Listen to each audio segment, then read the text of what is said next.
Hello, good day everyone. This is Brian Dula. I'm here now sa San Juan Laia, Batangas.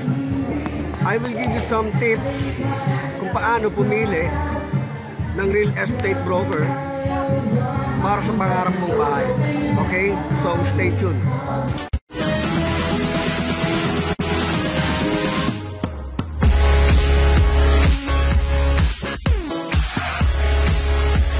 Paano nga ba pumili ng isang real estate broker para sa pangarap ng bahay? Okay, number one tip, okay?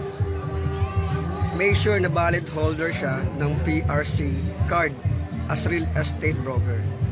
Bakit nga ba kailangan na valid holder siya ng PRC? Kasi ito nagpapatunay na legally na pwede niyang i-practice ang kanyang profession as real estate broker with regard sa mga housing loan. Okay? Bakit kailangan ba lisensyado ng pipiliin mong broker? Simple lang. Gusto mo bang may pag-transact sa isang hindi lisensyadong broker? Diba hindi naman? Kasi ganito lang yan.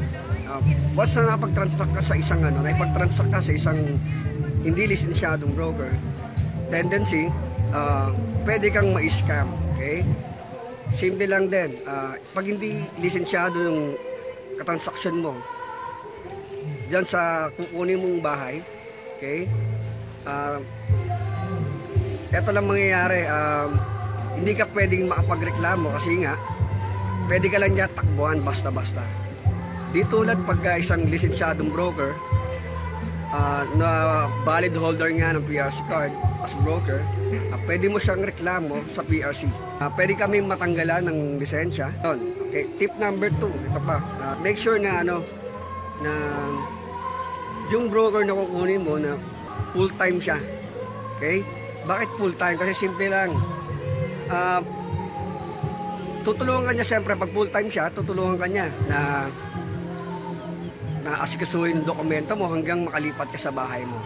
Simple lang. Paano pagka kukunin mong broker ay hindi full-time? Paano pag may halimbawa, may extra curricular activity? Para niya maasikaso yung mga housing loan documents mo kung hindi siya pwede sa araw na yun. Kasi nga, hindi siya full-time. Okay? So, sa ngayon, yun muna ng tip ko para sa'yo.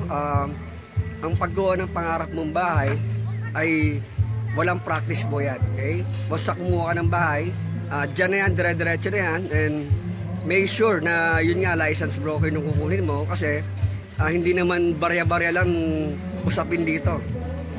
Okay? Milyonan po ang usapin dito with regards sa housing loan mo.